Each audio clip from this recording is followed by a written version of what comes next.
Well, folks, good day to you, one and all. It's Wednesday night. It's our favorite time of the week, coming to you live from the Sector Studios down here in Valparaiso in the friendly city of Cape Town. Joining us, Mike Side, to the voice of Go Stasi and the Overtake Racing in South Africa, FC Lieboat. Good evening to you. And the voice of Westwalkers Motorsport from every single motor racing circuit in South Africa, Frankie Yennis. Good evening to you. How's it, Gaza? How's it, FC? Great to be here again. And we're also joined by Emil Brandt from Tiny's Pit Box. Emil, good day to you sitting here with us in the studio. Kevin, Frankie, Gary, and FC. Good to be here. So, let's do something slightly different. Tonight, Tiny is going to tell us exactly where we are going to be racing this evening. Well, we're going to be at the circuit, the Interlagos, and very famous Formula 1 circuit where very interesting Formula 1 World Championship was actually decided a good couple of years ago. Issy, if you can join us in this one, and I think it was 2008. 2008. Yeah, 2008. Lewis Hamilton and Felipe Massa. That's correct, yeah. So there's a bit of a history. So Interlagos, the Autodromo da Interlagos is a GP circuit, and that is in Sao Paulo, Brazil. Very well-known place. We have got a slightly different setup this evening with a 20-minute qualifier, no practice session, straight into a general qualifier. So there's two ways of going about this. We can take that off and then, let's show you what has happened so far. If we look at the fastest times so far to date, there we go up on the screen, and it is a Willem Buerta. Wow! Willem Buerta. Well, now, that car has got the best water technology colors on it, but the color, in fact, is pink. And frankly, the significance of that color, Because he's got the most errors at the last race event that we had last week, Wednesday. And with pink car and all, he's got a purple sector of 1 minute 27.957 in provisional pole. FC, I guess that means he wants to try. See, and he puts it in the wall. So there's the first time that he builds that one. But yes, a very quick time, a 1:27.957. When we had a chat earlier on in the last couple of days, there was people that were saying sub 1:28, and I thought, nah, I don't think so. But having said that, the boys have obviously done some practicing and going to the top of the ball. Yeah, front for Hubert is the man that puts down his claim to fame out here by grabbing that provisional pole position with a 1:27.586. And then Luke Lucchesi says, I've got other plans. 1:27.473. Yeah, that is the man out there in the Mama Racing Radical. That's the car that they're out there in tonight, is the Radical, the sports car. Lovely looking motor car. You can hear that thing howl around the Interlagos Grand Prix circuit. That, of course, Sao Paulo is the home of the late, great 3 times world champion, Mr. Ayrton Senna. As a matter of fact, turn 1 and turn 2 is known as the Senna S's. And he is, of course, a Brazilian that put Brazil on the map when it came to Formula 1. But so far, Luke Lucchesi is putting himself on the map with Francois Hubert in provisional second pole and Willem Buerta in that third position so far, just ahead of the man you see on screen there, Graham Stephen, with the 1:28.086. Yeah, the next man on the roster so far, Darby Hubert. Nice to see that name out on the circuit again. 1:28.190 in fifth place.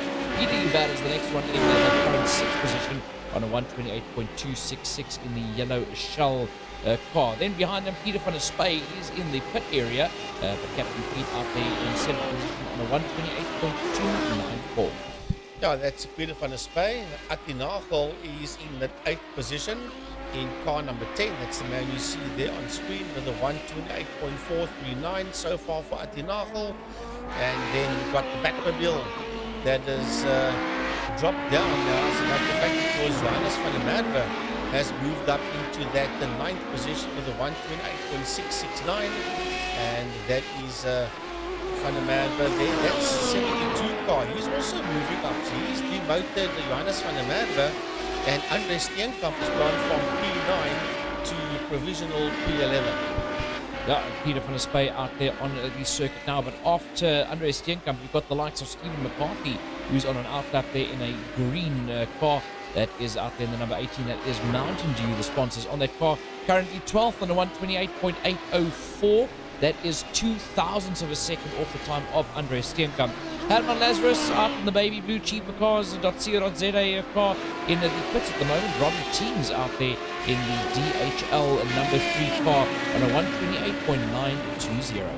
I mean, so far in that 15th position is the 99 Radical, Johan Engelbrecht. 1 minute 28.949 there for Johan Engelbrecht in that 99. Then Colin Plitt is there in that 16th position in car 75 with a 129.163. And then in that 17th position is the 8424/7 Radical of Mike Verrier, car 45 with a 129.164. Wayne Cammick also out there in the number 22, a Radical, that multi-coloured car of Wayne Cammick on a 129.204.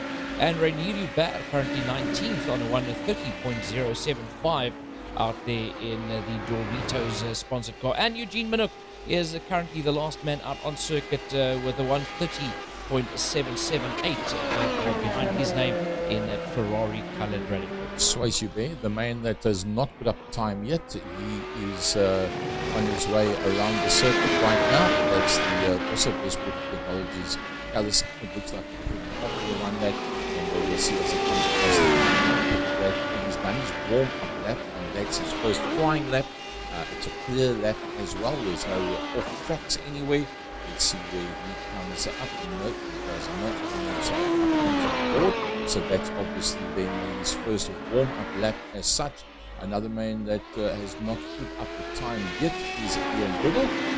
He's still to join in. So 3 companies already out there. And he's showing all the gents the way around. He's just going to complete yet another lap. The Momo sponsored car, 1:27.3 was his best. Well, he obviously tried to push it just a little bit too hard, thinking he wasn't able to put it up on that. Yeah, I did a 1:30.189. That was Luke's last lap out there, but still, the 17 minutes done. The fastest man out there so far is Luke Lucchesi. Francois Hubert with a 1:27.586 in the Alpha Tauri colours. Is Francois Hubert in the 304 Radical, still there in that second position. And then still provisional third is the 23 Radical of Willem Botha with a 1:27.957. Yeah, Graham Stephen still finds himself in that fourth position on a 1:28.086 with the two Huberts filling in the next row of the grid so far in the form of Davy Hubert and Peter Hubert.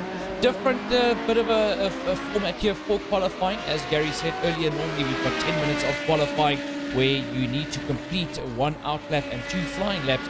Out here, it's open qualifying for 30 minutes, and they've got to put in as many laps as they can to try and improve their times to get a time up onto the board.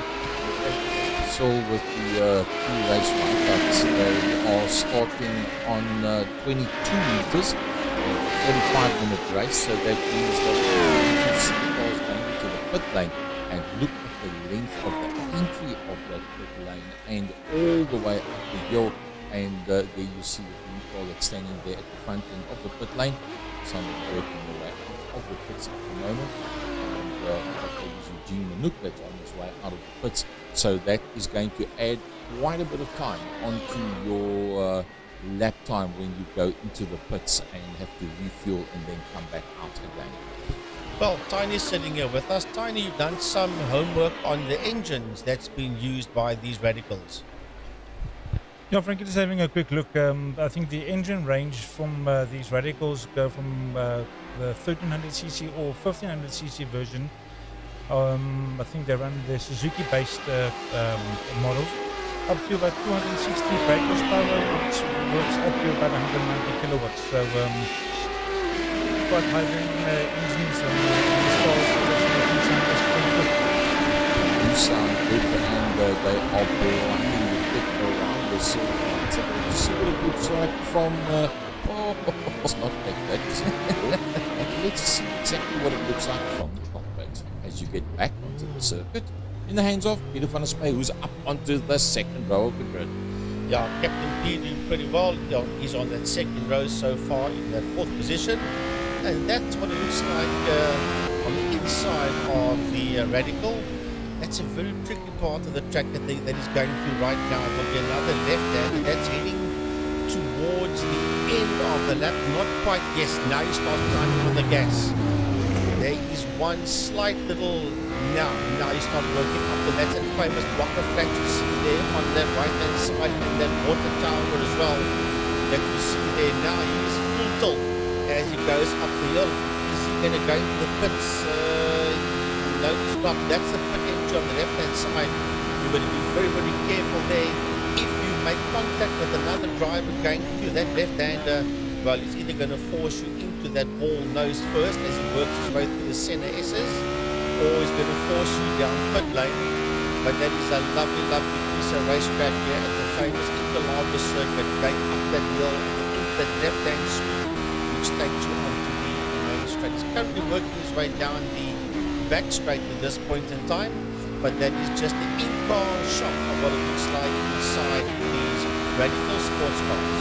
Right up the center here of that straight now, look at the climb, lift off, feather it slightly down one gear, put the wheel on the inside, right to the outside line, hard brake, bring it right down to second gear, a short squirt, but then lift off very quickly and climb on the gas as quick as you can, because there's a lot of grip out there, you know, what Stephen was doing, but there's actually, how's that grip on the tables? There's quite a bit of grip on that section, and you can climb around pretty quickly. Second last corner. Now you've got to work your way through towards that curbstone on the outside and use as much as you can. He's not using that much. You'll see the curb on the inside of that corner is actually low, and you can cut pretty heavily. So this will probably not be a very good lap, but if on a speed, we'd see him cruise me on with that commentator's course already as he takes it into the pit. Well, Tiny just brought up a good question here, Gary. There's 21 cars so far that is posted at a time, and unless you can see something on your screens and we can't, 21 cars out on the track, there's no one to be out there. And Ian Riddlestorm to put up the time as well. He has clicked in, but yes, no Johan Ferry that has come on board yet. We've now done 22 minutes, 40 seconds of the time that was allotted for them for the quali. So it looks like it has been extended to a 30-minute session as such. It was originally 20 minutes, and we will go into the 45-minute race. Rolling start, it's going to be, I personally think the standing start would be better, frankly, because of the fact that those center S's could be a pile-up situation. And from a standing start, these radicals aren't as quick as the Formula 1 cars, so you won't be running 6-gear flat box going down into the center S's before you climb into the radical. Yeah, look, from what I've actually had a look at when we started this session, it does look like these cars actually tend to kick the off after the moment you apply heavy throttle from a standing position. I mean, we saw that when we logged into the session. Willem Botha trying to get out of the pits. The moment he got out the pit lane, squeezed the throttle, it just clips away from you. So I do think in that sense, you'll find that it'll probably be a little bit safer to do a rolling start. And then obviously something else that was interesting here today was they said, hey, bonus point if you can get through the race without getting a single X next to your name. It's going to be pretty difficult because there are certain sectors of the circuit where to be quick you have to use like that, all the runoff area and a bit more. And depending on what the setup is on the iRacing side of things, you've got both wheels on the outside of that outside line. Although there is additional paving there, which hasn't got as much grip to everything on the inside of it, you can possibly pick up misses from there. But there's no disqualifying. It's purely a drive-through of the 20Xs. What's an XX is when you go on the outside of the allotted drivable racing surface as laid out by the company. Well, 24 minutes, nearly 25 minutes of the 30-minute qualifying. It was initially 20 minutes, and then one of the drivers on the group said that there's a possible Eskom load shedding, which could cause a problem for him somewhere. Can we start a bit later? And then Mike was so kind to say, no problem, we'll extend the practice / qualifying, which is all in one, so something different, by another 10 minutes. So that's why we've got a 30-minute qualifying session. And with 5 minutes to go, it's still Luke Lucchesi, Francois Joubert, Botha, and Kiki Joubert that are on the first 2 rows of the grid. Yeah, the whole team out there, and interesting to see that Ian Riddle still hasn't put up a time there. Luke Lucchesi is the man to catch out there at this stage of the fight but as I say that, he goes and puts that radical in a very radical position, very, very sideways. No, that was definitely intentional. But, I don't think the Luke was intentional, but... I think he's feeling the pressure because there's only a 10th. In fact, there's very little. hello, Suisse Joubert comes a knocking. Yep, on the second row of the grid. So only a 10th in it right now in Francois and Luke. And you probably find Luke is feeling that excuse the pun, I know I can go quicker than that. So surely Francois, Suisse and Peter and Joubert's blocking out the balance of the front 2 rows of Yeah, Francois Joubert 127.423. That is literally 5/100ths of a second there between Lucchesi and Joubert. Suisse Joubert another 1/10 of a second down from Francois. And then you've got Peter Joubert stacking there in that the 4th position on a 127.6. So it's 3, 4, 5, 6 is the points after the seconds there for those Joubert behind Lucchesi. And if you look there at the figure on the display, you've got a 128 there, all the way from 36 down to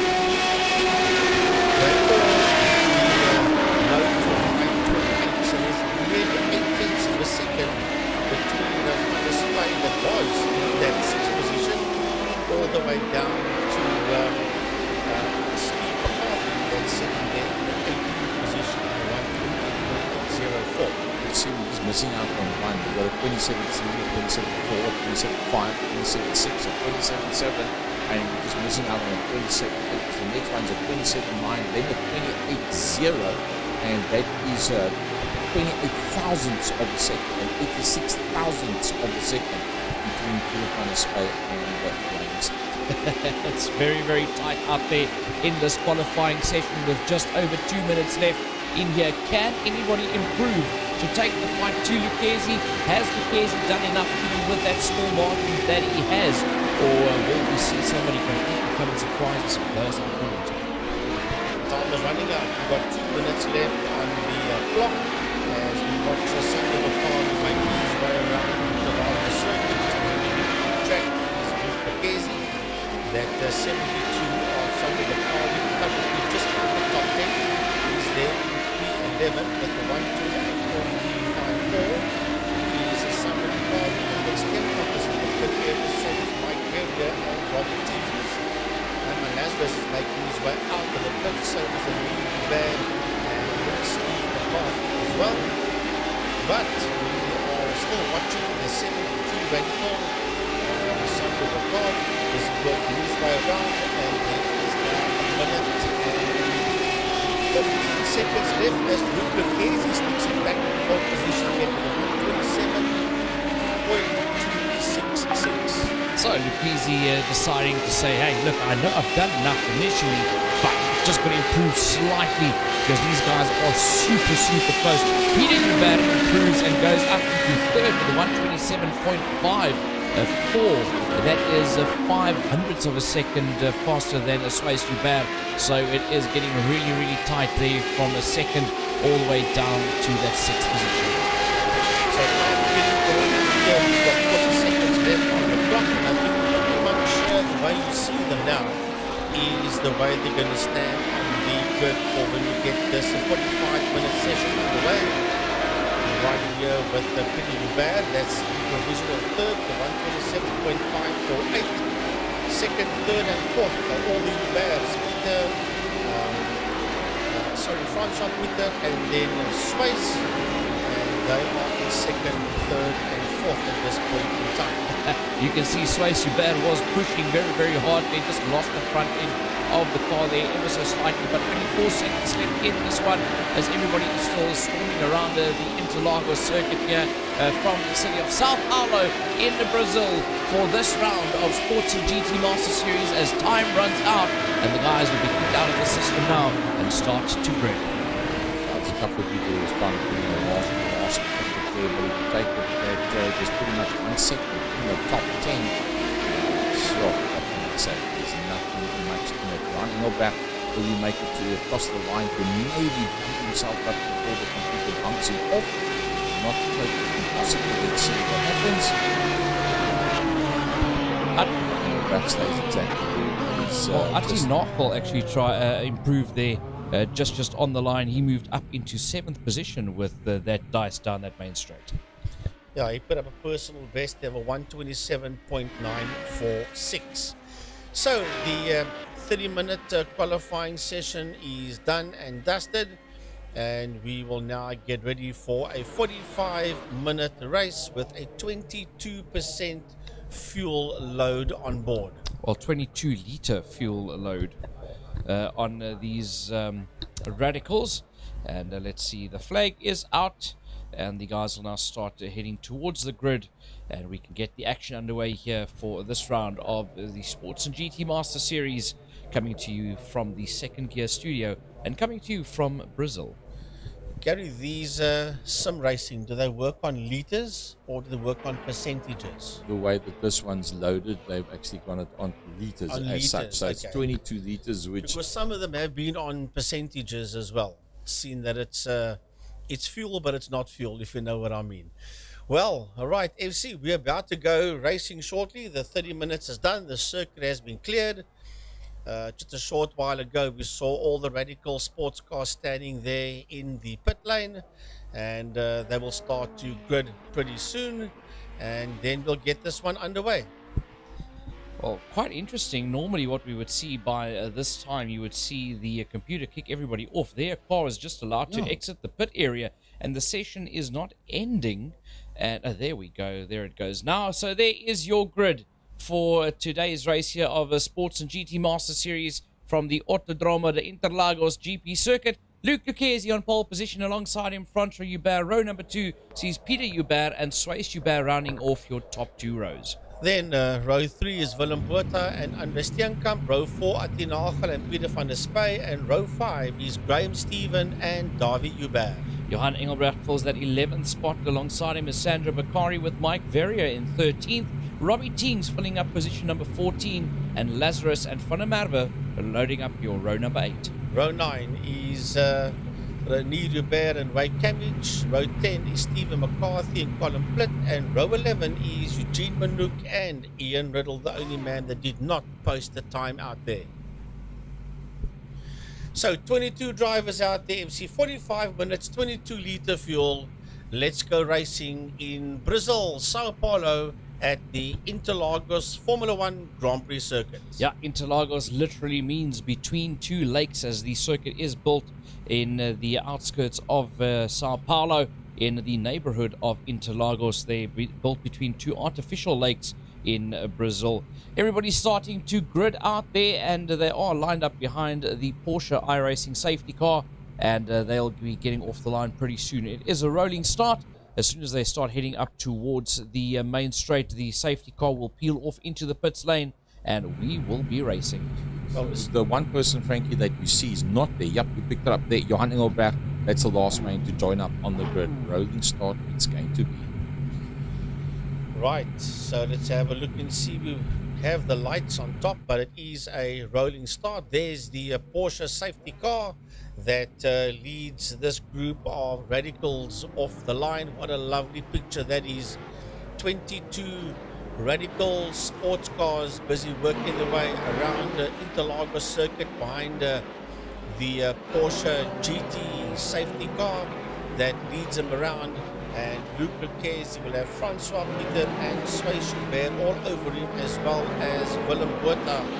The four of them will be crowding the back end there of the number one car of Luke Lucchesi that sits there in pole position. work their way around the circuit, and they'll be heading up towards the closing stages of the circuit soon.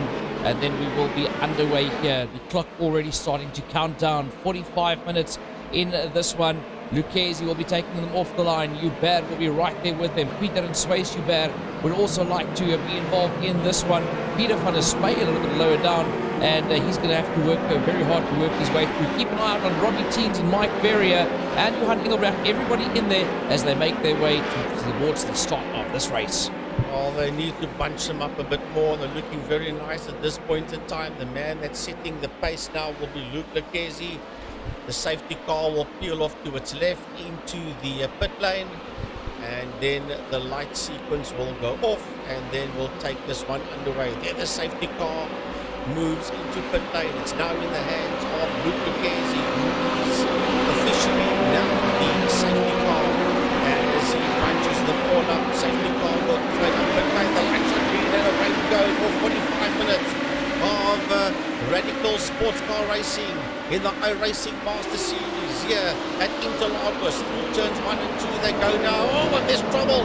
There's chaos going into the first part of the Senna S's. Yeah, big trouble there for a lot of the drivers as everybody starts plummeting down the order. But Luke Lucchesi's had the best start he could have hoped for. He's got a massive lead there on second place. Graham Stephen, Swayze Hubert in there in the BWT car ahead of Atli Nagel and Peter van der Spey. Darby Hubert is stacked in there in that sixth position. Followed then by Johan Engelbrecht and Sandro Bakari. Yeah, Peter Hubert and Francois Hubert, the two victims of that, have plummeted all the way down the leaderboard. Peter in P17 and Francois all the way down in P20. But there's no problems out there for the man that sits in pole position. That's Luke Lucchesi. He's got Graham Stephen right in there behind him, followed there by Swayze Hubert, Atli Nagel. There's a whole lot of them in there as they start working their way around. They're heading towards, well, they're 3/4 away to Interlagos circuit now. There's this left-hander, then there is another pretty tricky little left-hand that they're going through now, and then from here on, it's all she's got. Towards it, this massive chaos. That is Willem Botha and Atli Nagel that connected each other there. That was a big one.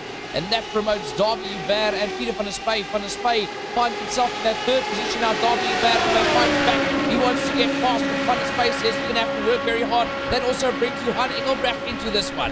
Well, Atli Nagel is all the way down in 20th position. We'll start having a look at the intervals now between them as, there's chaos out there as well.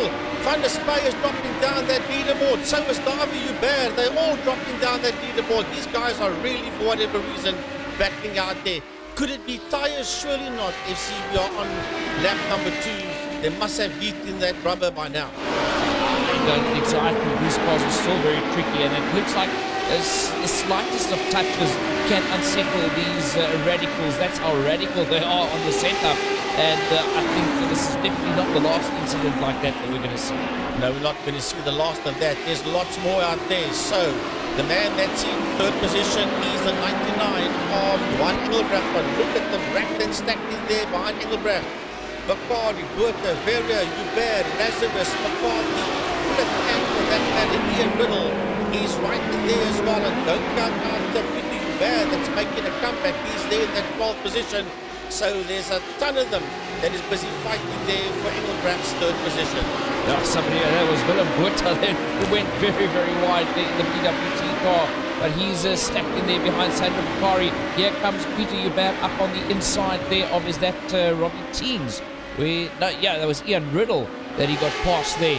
But a lot of guys out of position. But Frankie, I've got to say, Graham Stephen has collected a big haul of points in the last couple of races, and that's because he manages to stay out of trouble. Yeah, and so far he's in that second position, but he's 3.7 seconds behind Luke Lucchesi, with the Engelbrecht 4.6 seconds behind him. Then Willem Botha only 1.2 seconds behind Engelbrecht. That's not much, 1.2 seconds. But here comes the dogs. They're right in there. Sandro Bakari, Mike Verrier, Lee Hubert, Herman Lazarus, Stephen McCarthy, and for that matter, Colin Flick, 1.3 seconds is not much. And his back dogs are sitting there right on the back end of the 23 radical of Willem Botha.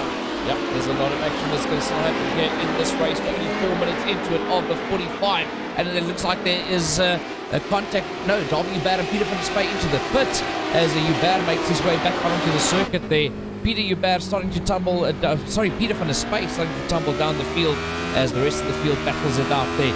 Your race leader, Luke Lucchesi from Stephen, Johan Engelbrecht in the third, and he's got Willem Botha, Bakari, Verrier, Rainier Hubert, who we are riding on board with right now.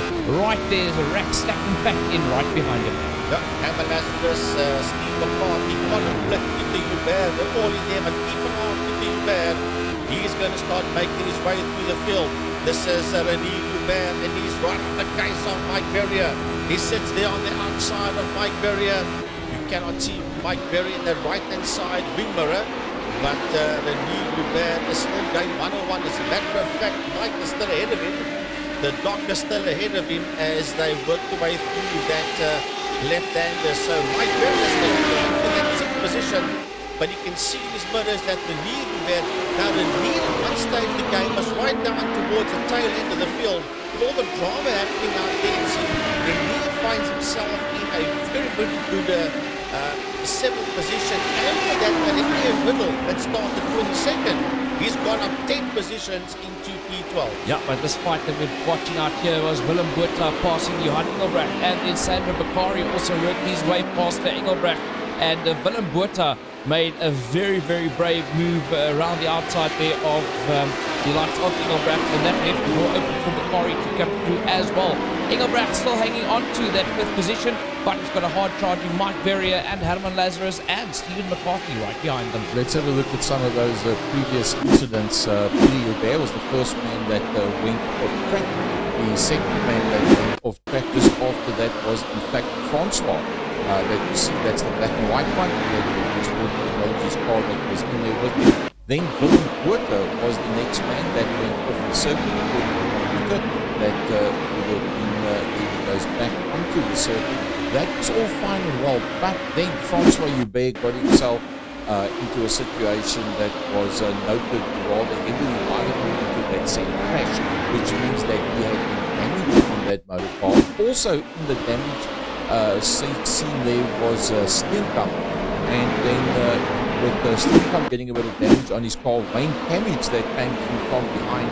There you can see Wayne, and unfortunately he just had nowhere to go, and that was the end of that. The next incident that came up after that was then with Robert Teens, and Robert Teens was just trying to do everything all neat and fine, and there was just nowhere to go for Robert Teens, and that then took him out of it. So that's just some of the incidents that led to what you saw at the beginning of this race. Let's go back live, and it's Luke Lucchesi that leads out, and he is, well, I think my word today, creaming the pack, 11 seconds ahead of Willem Botha.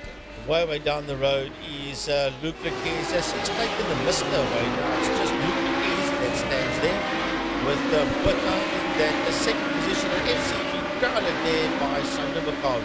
Well, we definitely missed something because Graham Stephen was in a comfortable second position, now finds himself in seventh place, and Willem Botha is in that second position. Let's have a look here. This is what happened to Graham Stephen going down that straight. Maybe just got a wheel onto the grass. Oh, yeah, that just completely unsettled the car, and that's dropped him down. Lucky boy is Graham Stephen. That could have been a total wreck going into that tyre wall. And he can still come back there from that down the sixth position, because he's now beginning to move up that leaderboard. So Lucchesi sits out there in P1. Sandra Bakari is in that second position, 12 seconds behind him, only 1.2 seconds behind Bakari is Mike Johan Engelbrecht. And then Verrier is a second there behind Engelbrecht in that fourth position. But he's been hassled heavily there by Herman Lazarus and by Graham Stephen that is launching a comeback. Yeah, launching a comeback there is a Graham Stephen, but Willem Botha, for some other reason, dove into the pits. He gave up that second position. He was in a very comfortable second position there behind Lucchesi, and all of a sudden had to dive for the pits, and that's now opened the door for Sandra Bakari to take that second position with Johan Engelbrecht in third. Verrier has worked his way up into fourth. Herman Lazarus there in that fifth place with Graham Stephen in sixth. Then Stephen McCarthy, we haven't mentioned his name at all during this race. He finds himself in that sixth position with Pieter Joubert, Colin Pitt, and Renier Joubert in the top 10. On the replay here of Dr. Mike Berrier as he working his way down the main straight into the Senna S's. Let's have a look and see what happened here to the 8-4 24/7 car. That's when he actually made passing maneuver earlier on in that shot. And when we passed Graham Stephen, there's Graham out on the left-hand side. That's when Mike got past there. So that's another one of his passing maneuvers. And yeah, it's quite a long way back further in the race without any of his other passing maneuvers from there. So there is that battle. And Graham Stephen, wow, is he working his way back fast and he turns it around. Once again, let's hope he doesn't get damaged. Well, that's not what he wanted. He made the move there on Herman Lazarus, and now he finds himself in 11th position. Oh man, it's now turning into a nightmare for Graham Stephen. Talking about commentators' curse. Well done, FC. There on Graham Stephen. Oh, Mike Berrier making a mistake there as well, and that's going to drop Mike down by position. Well, they say all brilliant commentators suffer from commentators' curse. I'm just waiting for the day that somebody actually knocks me out and says, "You're not commentating on me today," because of that. But yeah, I think we all Stephen McCarthy finds himself in that sixth position. It's going better and better for him, even though the car is green. But Mike Berrier having dropped behind him in that seventh position, with Colin Pitt in eighth and Renier Joubert in that ninth position. Right, that is that top line. Then Ian Riddle sitting there in that 10th place. Ian Riddle is just waiting for them to get it all wrong. Here comes Pieter Joubert on Herman Lazarus. Pieter Joubert, surely, yes, he gets him going into turn 1 and 2 with the Senna S's. And it is Pieter Joubert that gets his nose ahead of Herman Lazarus. But Joubert will clear away from Lazarus, but McCarthy and Berrier and Flint, for that matter, will be now right on the back end there of Herman Lazarus, because Joubert is beginning to pull away already from Herman Lazarus. I Graham must say, Stephen, sorry, FC starting his comeback. Well, he had one comeback. It was brilliant. It was breaking into the top 5. Had that second spin around about. There was his first incident where he was up against the grass and he put onto the left-hand side. Brilliant fight back, already got to within 0.2 of a second of Ian Riddle, but it's a 1.4 second gap. Oh! That was not his fault, unfortunately. There was just a bit of a hard braking there in front of him. But let's see. Oh, there must be damage on that motor car. It's not handling. Yep. It's not handling. it definitely won't be handling. And what started off as a brilliant race here for Graham Stephen, keeping out of trouble, has just all fallen to pieces like the nose on that Radical. Look at that time. Luke Lucchesi, mid-27s there for Luke Lucchesi. Colin Pitt sitting there in the 8th position. He's got a good seat in the house, and Colin, because 1.4 seconds in Renier Joubert. There's no pressure on him from Renier Joubert as he watches Mike Berrier and Stephen McCarthy all over the back end there of Herman Lazarus. Well, Graham Stephen's going to have to do it all over again as he dives into pit lane with 12 minutes done. I think he's realized now he's got it all wrong as Riddle also comes into the pit. Remember, the two of them make contact out there. So both of them now in the pit lane. Graham Stephen might be saying, listen here, 12 minutes done. And had a fair amount of bad luck at this point in time. Let's get this pit stop out of the way and then see if we can't get it to the end and make up some positions that way and at least get something out of this. Yeah, because remember, you are allowed to fill your fuel tank to Correct. the maximum at the pit stop. So that's maybe Graham Stephen can still pull something out of the hat here, but it's going to be a big, big hill to climb. What I wanted to say just before all of that excitement happened, just going into turn number 1, coming down the main straight, you're basically on top of a hill, and then going into the Senna S's, the sudden elevation change where those two corners just drop away from you, that is probably one of the most beautiful, not in terms of scenery, but just in terms of the beautifulness of a racetrack. That is one of the best sections of any racetrack that you'll find anywhere in the world. And the feeling in that cockpit, you just drop all the way down, everything in your body goes up especially if you are in a car as quick as this, or for that matter, Formula One sports car, listen to me, a Formula One race car. I would like to see that car. Well, the McLaren, the Senna McLaren's got a Formula One engine, just by the way. But yeah, Mike Vera sitting there in that seventh position, and Mike has been pressurized there by Colin Flint, and in turn he's putting pressure there on Steve McCarthy, who's still all over the back there of Herman Lazarus. But that man in third position, you see on the screen there, Johan Engelbrecht, what a drive he has had so far. They've all got it wrong, and it's all fallen apart around Engelbrecht, and he has gradually stayed out of all sorts of trouble, and he finds himself in that third position, only a second behind Sandro Bacari. If you look at the previous screen that was up, you could see that on the previous lap, Johan Engelbrecht was quicker than what Sandro Bacari was, and here they're going to go into the last corner now, so we'll see what their lap times are now. Having caught up to Sandro Bacari, I don't think Johan Engelbrecht on this lap is actually quicker than Sandro. Luke Lucchesi says bye-bye boys, he just does another fastest lap out there. Sandro Bacari reacting to Johan Engelbrecht coming through from behind. Let's see what lap time he goes and puts up. A 29, a 28.6 and a 28.6. So catching Sandro Bacari when he's on a high is one thing. Doing that last little piece is going to be something else. Stephen McCarthy on the move. Yeah, McCarthy is definitely on the move. He's still all over the back end there of Herman Lazarus, who's now becoming a little bit of a roadblock to McCarthy, Verrier, Flip, and Hubert. And all of them are 28 seconds ahead of Willem Botha in that 10th position. But never mind Willem at this point in time. You can now look at that fight that is going on there for that 5th position. And they're all over the back there of Herman Lazarus. There you see Hammer lead that train of cars into that right-hander. And you will certainly know, he can see these motors that are racking and stacking and backing in there behind him. And he's going to have to do something now, because it's only a matter of time, I think, before McCarthy, Verrier, Flip, and Denis Hubert are going to be right there next to him. Let's hope you see that you don't melt the cameras. You see when you gears down, that flame's very, very close to where the camera position is mounted. I was about to say a beautiful shot there, seeing those exhaust flames coming out there.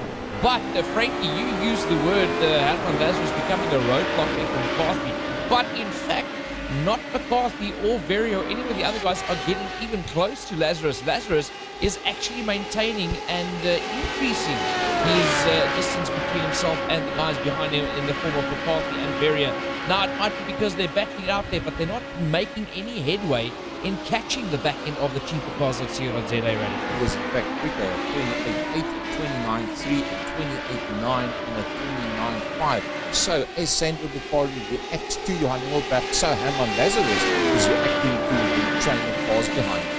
Yes, I noticed that about a lap or so before the time, they were all closer to what he was, and I don't know, maybe you heard what he said or something, but he's certainly up his game. And he has put in a good couple of laps there now to literally hold station and not let them get any closer. He obviously, as I said, realized that they were all in there behind him and reacted to that one. So if that's the case, well done to him, and Lazarus, he certainly deserves a top 5. Denis Hubert is all over the back end there of the 75 of Colin Flip as they start making their way around this. And this is the infield section, if I can call it that, of the Interlagos circuit before you start working your way to the perimeter and come back out of the track again, for use of better words. And Denis Hubert is all over the back of Colin Flip. Into that left hander they go. There we go. That's a block of flats. Now you see that is in top gear now and flat box through this section. Yeah, I was also picking up on this battle here, and I wanted to say Colin Flip must be flitting his pants at this stage because Denis Hubert is starting to get closer and closer. Well, Denis Hubert is getting closer. As a matter of fact, he's going to pick up the slipstream of him now, but under braking, he pulls back in there behind Colin Flip. He's a lot closer to Senna S's. Is Denis Hubert now through the second part of Senna S, and lots of understeer and oversteer, and a very tail happy radical there. And Colin Flip has just got away now under Denis Hubert. Yeah, Colin Plitt just managing there to get away from Hubert as Hubert just got a little bit too overexcited in that radical. That gives him a bit of breathing space. So at this stage of the fight, your closest other battle would be for 17th position between Ian Riddle and Peter van der Spey, who's trying to make amends. Yeah, Riddle and Van der Spey, and then just ahead of them it's Davy Hubert and JJ van der Merwe, and JJ done a personal best there by 128.766. That is that fight there between the two of them. That is Davy Hubert that you see there in that 13th position, FC. But Luke Lequez is still out in P1. Yeah, well, Peter van der Spey just made a brilliant overtake on Ian Riddle. You could see him gaining, and he shot past Ian Riddle on the timing screens there. But Davy Hubert doing a good enough job there to get away. Let's have a look at the replay here. Yeah, just went and sat round the outside of turn number 1, and that immediately puts you on that inside line going into turn 2 during that drop of the Senna S's. And what a beautiful space to overtake another race car. Congratulations to Ian Riddle for giving him enough space to be able to do that as well. Well, into pit lane is Steve McCarthy and Colin Plitt with 19, let's say 20 minutes of this one done out of 45. The two of them are now in pit lane. Yeah, into pit lane they go, but your race leader, Luke Lequez, is having a ball out there. He's got a 17-18 second lead ahead of the second place man, Sandra Bakari. He's in a world of his own out there in that first position. Sandra Bakari in the second position now. He's a second and a half ahead of Peter Hubert, who finds himself in third, and Johanna Engelbrecht another 2.2 seconds down the road. So far, so good there for Johanna Engelbrecht in that 99 car sitting there in that fourth position. And for this man, cheaper cars, Don Sierra Jedi, Hammer Lazarus in car number 12, that is there in that fifth position as Luke Lequez, race leader, 20 minutes done into the pits for his routine pit stop.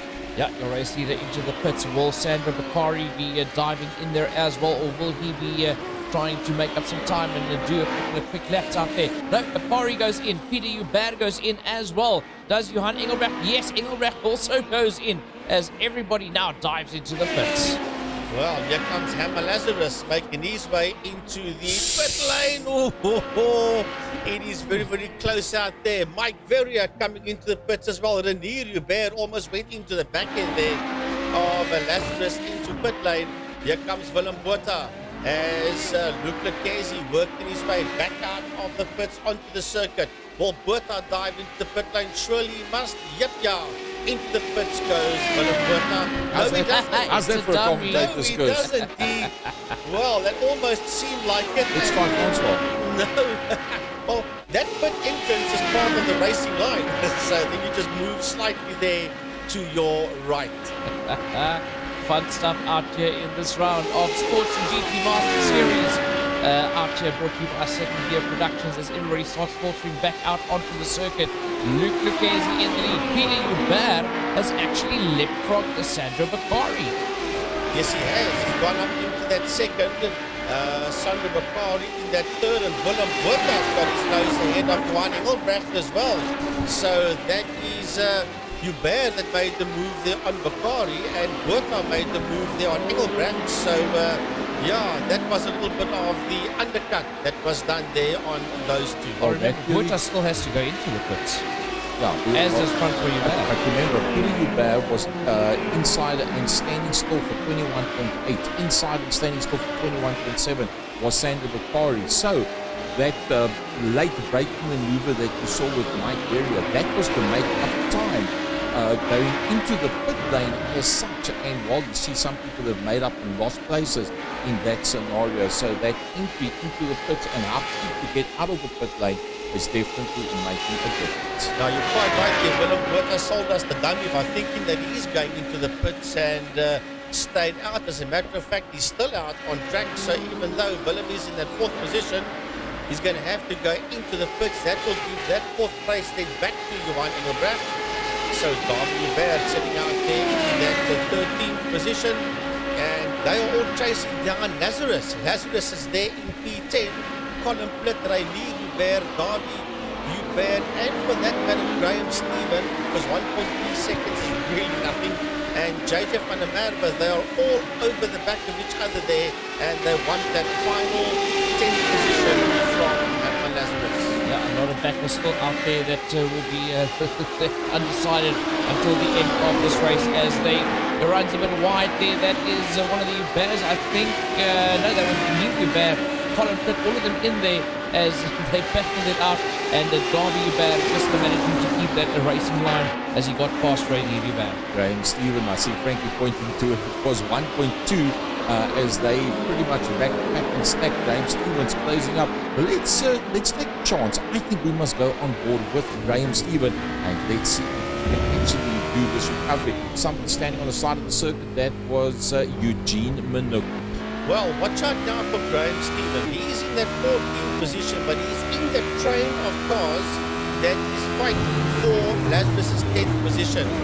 So if he looks at this, he'll be thinking to himself, now you just play this game very, very easily and very nicely indeed. Remember, he did come into the pits a lot earlier to probably fall that big fat towards the checkered flag, which means he will not have to come into the pit lane again, hopefully not.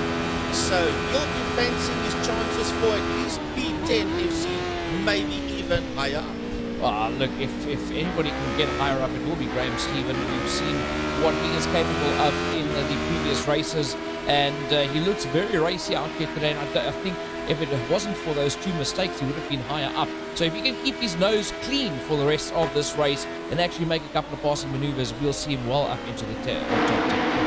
Is right in the back end there of the Bears car. Graham Stephen, if we look at the last lap when they cross that line, I'm probably going to be almost certain he's the quickest car out there, but it's going to be very, very hard. He's got that Doritos go in front of him, and there's contact between himself and Renier Hubert, and that's not what Graham wanted. However, he didn't really lose out on that one because now he finds himself directly in there behind Colin Bliss. Well, look, I think he might have picked up a bit of damage there. We are in Brazil. When I say keep your nose clean, I didn't mean keep your nose clean of powder. I mean keep it clean of any damage that you might have on the car, because now it's going to affect... use paint job. Well, let's have a look and see. This is a replay of him that is right on the back end of Renier Hubert and sends Renier Hubert spinning. Renier did recover, but lucky boy is Graham Stephen. This man doesn't need the luck up there. He's sitting 18.1 seconds in the lead of Nico Hubert. Is that man's Luke Lucchesi that you see there on Pantera Racing. He is the man that's saying, man, I'm going to just take it easy. I've got a massive, nearly a 20-second lead there on Peter in that second position. But Sandro Bakari in that third place, he has got Willem Botha for company. And Willem Botha also had his fairing issues out there and is launching a serious comeback for that third position. Yeah, Willem Botha launching a comeback, but I still think Willem still has to do a pit stop. Yes. So he's racing it hard and trying to get track position there, but is still a pit stop behind. So let's have a look and see what Willem Botha can do. Can him and Sandro Bakari stay out of trouble? Can Bakari try to catch up the back end there of Peter Hubert, who is doing a brilliant job out there in second and did all the work to get into that second position. But look, they've also got a hard card in front of Hubert, who's busy working his way from the back of the field. He also still needs to pit. Like I said, you get all those interval times there. If Willem Botha has to go quick, which he must, he's going to lose tons and tons of positions. But now, for now, he's on track, and for now, he's fighting for position with the Sunoco car there of Sandro Bakari, and they were nearly side by side. He's darting and diving all around. There is Willem Botha on Sandro Bakari. Sandro's got that line for the left-hander, but Willem Botha runs around him on the outside. Clearly, he's got a lot less fuel on that car. It's a lot less lighter, therefore, and he makes that move stick there on Bakari. Yeah, and that is a move there for Botha on Bakari, and trying to pull away from him as quickly as possible to try and make up some time for when he does eventually have to dive into the pits. But that was Willem Botha. They went up into the third position. Sandro Bakari dropping down a bit. Let's have a look here at what happened with Hubert and Stephen. That's a yeah, that replay. was a replay. That's that just was a different view of that. And with that having happened, it's now evident that there was definitely damage to that car. René Hubert finds himself in the pits. Yeah, there was some serious damage to that rear wing of that radical of the Hubert, which means he wouldn't handle at all. Its tail would be all over the place. So we had no option but to go into the pits to get that sorted out. Graham Stevens starting to close now on Darby. That's not an easy man to catch. Herman Lazarus is still in the top 10. Well done, Herman. Yeah, Herman Lazarus having a brilliant race out there so far, not putting a foot wrong in the cheapercars.co.za car. He is in that 10th position, 1.8 seconds behind Stephen McCarthy. McCarthy's also had a very uneventful race meeting so far, but finds himself in P9. Yeah, Graham Stephen, man, as this young man had a lot of issues out there. He has been in it, he's been out of it, he's fought his way back in it again, he's semi out of it, he's sitting there in the mid-back, he's in that 12th position, and he wants to start moving through now. He's running out of time if he wants to challenge for a top 10 or more. Definitely starting to run out of time as we are basically 2/3 of this race through. 29 minutes 50 seconds. There goes Graham Stephen on Herman Lazarus. Lazarus just keeps out of the way, saying, you know what, race your race, I'll just follow you through.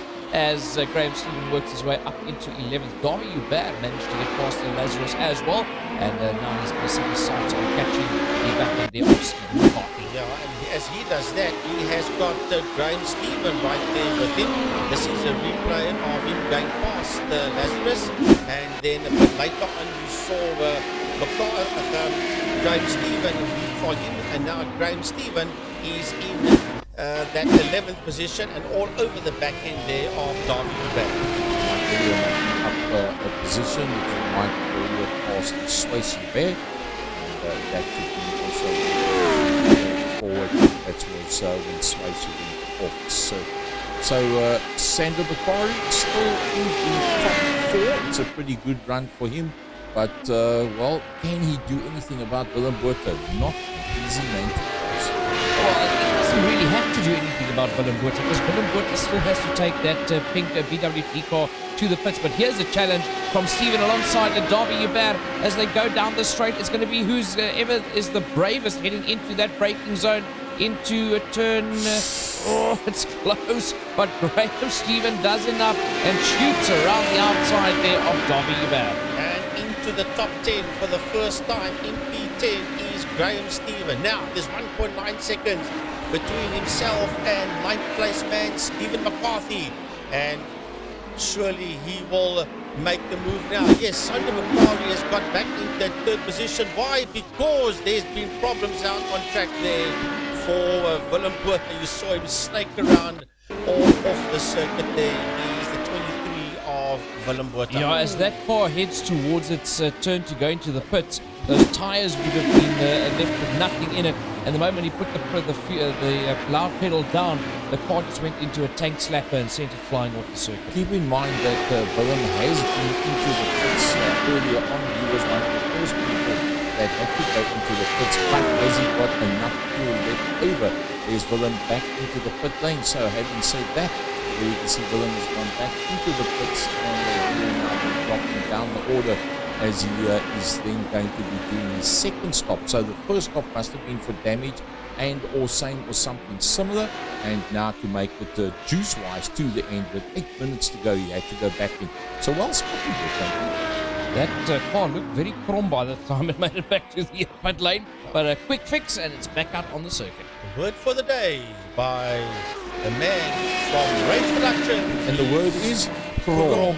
It's in from the top down. Right, your race leader Luke Lucchese leads them 20 seconds ahead there of Peter Hubert in P2, and Sandro Bakari is 5.2 seconds down the road.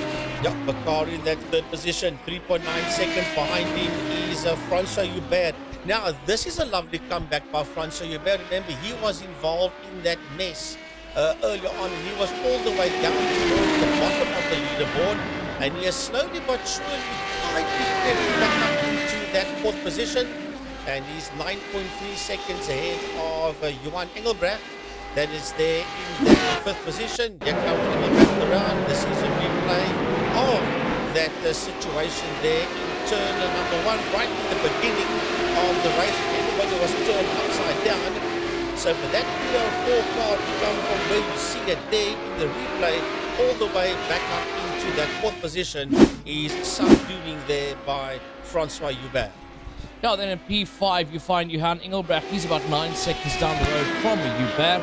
And then behind Engelbrecht we've got Mike Verrier, who's just 2.1 seconds down the road in that sixth position and 3 seconds ahead of Sways Hubert. Yeah, Sways sitting there in that seventh position. Then we have got Stephen McCarthy, 2.3 seconds behind him. But look at this. Here comes Stephen McCarthy in the Mountain Dew outfit. But look what's coming in there behind him. Here comes Graham Stephen. The man that we said, watch out for, definitely top 10 or higher. And he's 5/10 of a second ahead there of Davy Hubert. That is in that 10th position. So here comes Graham Stephen, the comeback for at least the third time. Yeah, on the way there is Stephen. Then Davy Hubert in 10th. Herman Lazarus stays out of trouble there in the 11th position. He's 2 seconds, 2.7 down the road. Followed then by Andre Steenkamp, the next man in the Martini car. Behind Steenkamp, Colin Plitt in the, is that the Benetton colours? Yes. Yeah, Benetton. United colours of Benetton. There we go. Behind Plitt is JJ van der Merwe, Johannes van der Merwe out in that blue colour scheme. Willem Botha having to work his way from the back of the pack again after doing brilliantly out there in that third position. Peter van der Spey in 16th position, 7 seconds down the road from Botha. And then Ian Riddle, 15 seconds down the road. I see Space Hubert and Andre Steenkamp are in the pits and they are dropping down that leaderboard, or the two of them. But that will then promote, yes, it does promote Graham Stephen up another position. So he now goes up into that 8th position and is only 5/10 of a second behind McCarthy. So Graham Stephen will fancy that 7th position from Steve McCarthy. Don't forget about Davy Hubert. He might pass Davy Hubert, but he hasn't been able to shake Davy Hubert. No, you won't shake Davy. I think Davy's working on the basis of if I can sit on the back end of Graham, he's going to take him to a possible top 5. Yeah, so the guys are battling it out there. Davy Hubert definitely hanging onto the back there of Stephen. But Stephen is man now starting to apply pressure to that 7th place man, Stephen McCarthy. There's just 3/10 of a second. Now it's down to 2/10 of a second between McCarthy and Graham Stephen. Graham Stephen is on the hunt and he smells blood in the water. Yeah, he does. And that blood that he smells belongs there to the Mountain Dew outfit of Steve McCarthy. That's in that 7th position. And here comes the golf coloured outfit of Graham Stephen. He's going to go as quick as he can now. This is heading towards the end of the lap. There's a pit lane on the left-hand side. He's going to have to pick up the Toya on him and dive up onto the inside, going into the centre S's. Later on the brakes is Graham Stephen. Through the centre S's he goes and moves up into that 7th position. But Davy Hubert, I saw how to look there as well. And Davy's gone. Davy Hubert is gone. There was contact between himself and Steve McCarthy. Yeah, let's have a look there at the replay as Davy Hubert tried to get into that inside line that put him back on the outside, and it looks like he had connectivity issues, net code, and that sent him into a spin. Oh, you've got to feel sorry for him. There was no contact there. That's as Gary was saying, net code issues there, and that is horrible for a driver when that type of thing happens to you, because you have done nothing wrong in that point in time. Yeah, pity there for Davy Hubert. He was on such a good drive there behind Graham Stephen, trying to work his way through the field as well. Willem Botha on his recovery drive, currently up there into that 12th position, just to a 0.2 of a second behind JJ van der Merwe, and he's looking to move up their positions on the inside line, and he works his way past van der Merwe. Yeah, and that is Botha that moves up into the 11th position, 5/10 of a second behind the 75 car in P10. That is a conflict as they work their way out around the final part of Interlagos. Just ahead of them is the 12 radical in P9, that blue one. That is Herman Lazarus. So that's the 4 cars you see there. Lazarus, Botha, and van der Merwe working their way down the home straight.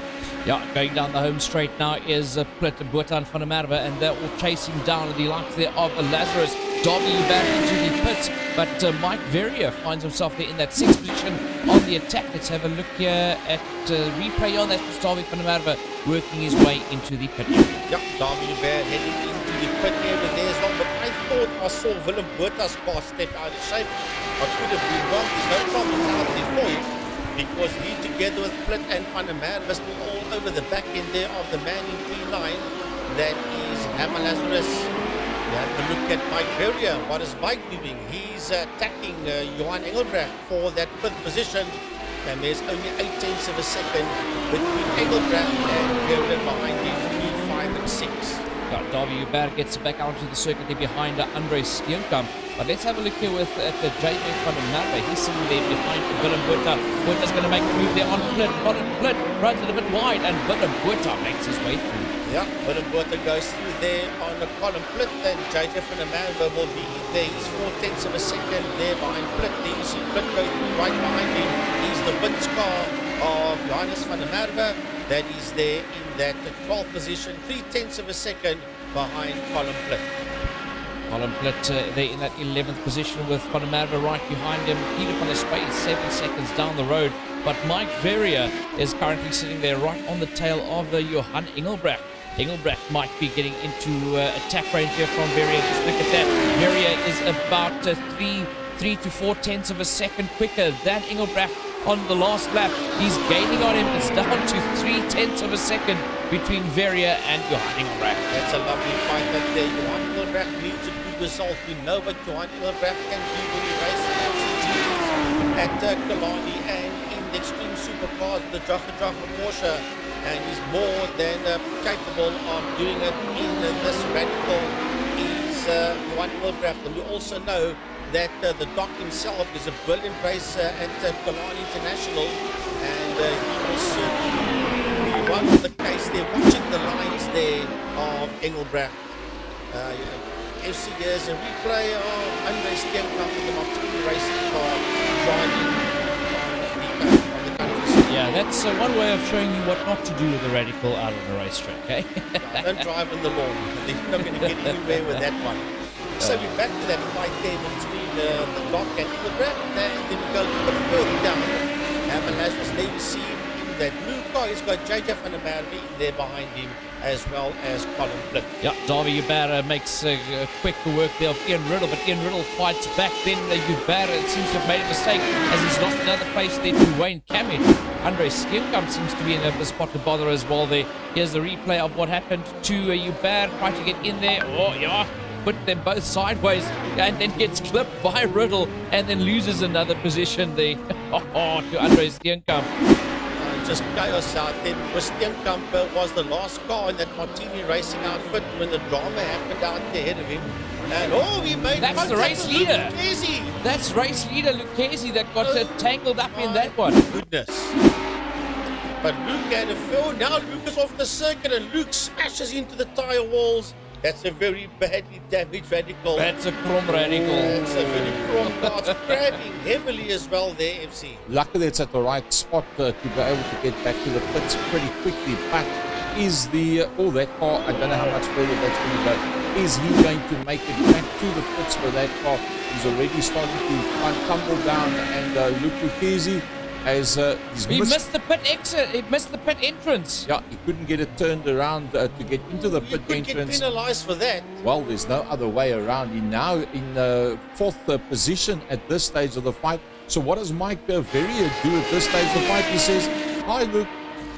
And in the not too There's no distance, looking back from this point. there's no looking back. He's gone past. So the next man to come through there is going to be Graham Stephen.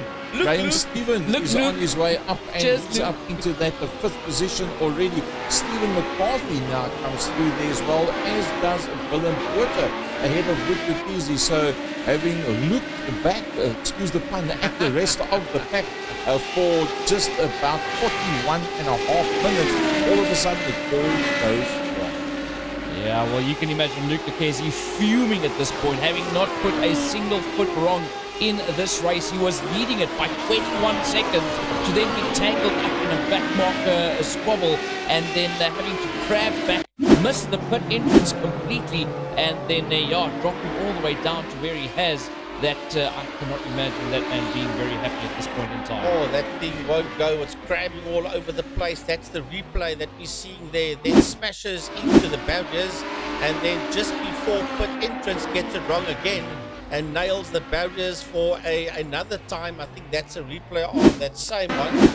And There's then an earlier off, and that was the cause of it. That is why the car wasn't handling. That was Johan Engelbrecht, if I got it right, that went into the back of him. Andre Yeah, that was Steenkamp. Andre So Steenkamp. Steenkamp, yeah. Then he had nowhere to go and got involved in a second incident. That had damage then back and front. And from there on out, you can see, that's where you can see the car is crabbing. And it's just not working whatsoever. Well, we must be close to the end of this one. 1 minute Yes, to go. we've got 1 more minute to go for race leader Peter Huber. Wow, have you ever said that before? Race leader Peter Hubert?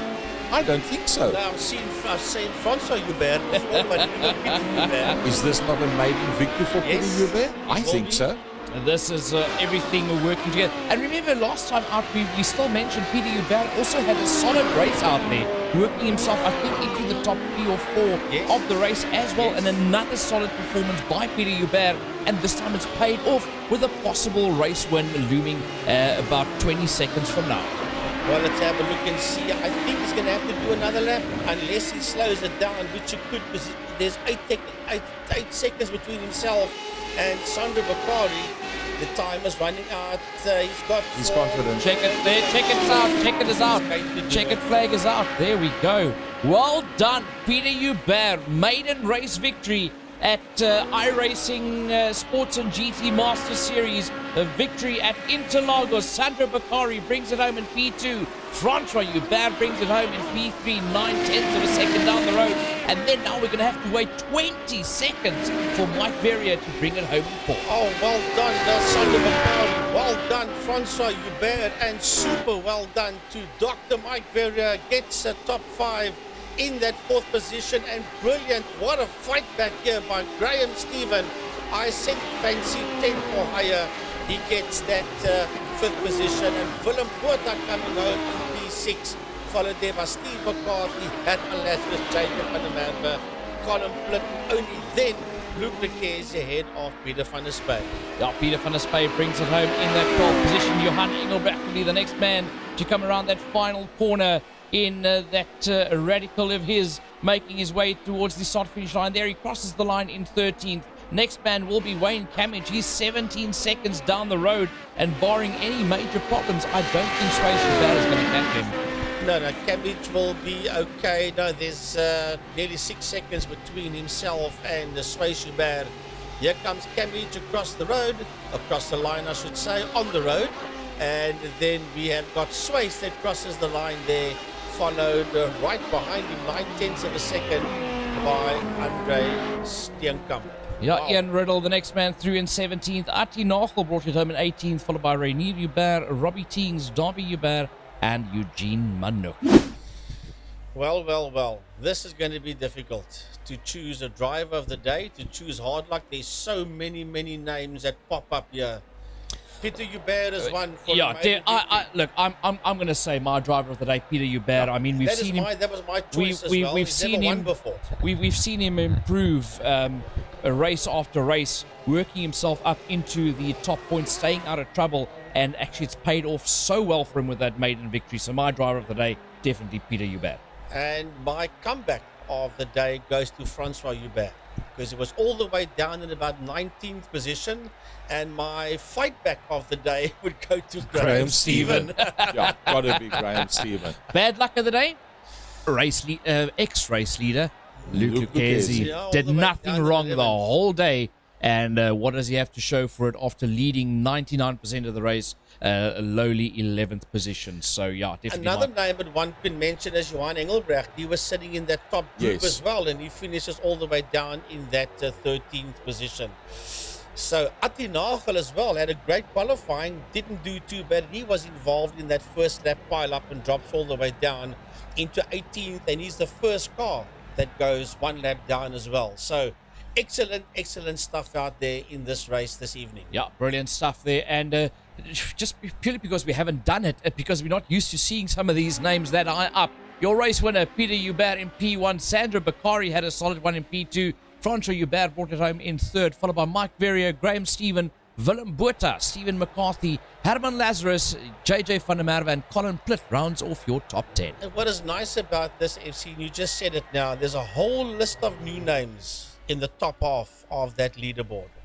Ja, Lucchesi brought it home in 11th, Peter van der Spey, then Johan Engelbrecht, Wayne Kamich, Swayze Hubert in 15th, followed by Andre Steenkamp in 16th position. Yeah, then Ian Riddle, Atti Nagel, Reinier Hubert from Atti, they're all 1 lap down. Reinier is 1 lap down. So is Robbie Teings, Davi Hubert 3 laps down, and Eugene Manouk 16 laps adrift. Excellent race event. Yeah, brilliant stuff out here, and a lovely race it's been coming to you from the Interlagos Grand Prix circuit from Sao Paulo, Brazil, brought to you by the Second Gear Production Studio. Gary Fleming, a big thanks to you for the brilliant camera shots and production out there from your side as well. Well, from our side, the Second Gear Productions right down here in Cape Town, the friendly city, somewhat wet, and it's going to be wet going through to Saturday. Let's hope that not too much of the racing around the country, in fact, is going to get rained out. It's very possible. For my side, Gary Fleming, I can't say drive home safely. You're sitting in your lounge and watching this. But thanks very much for joining us. And keep tabs on the social media. Second Gear Talk Show, Rage Productions, West Bromwich Competitors Association, Tiny's Pitbox, in conjunction with the iRacing South Africa and West Bromwich Sports and GT Masters series, which is on the West Bromwich Sports and GT page.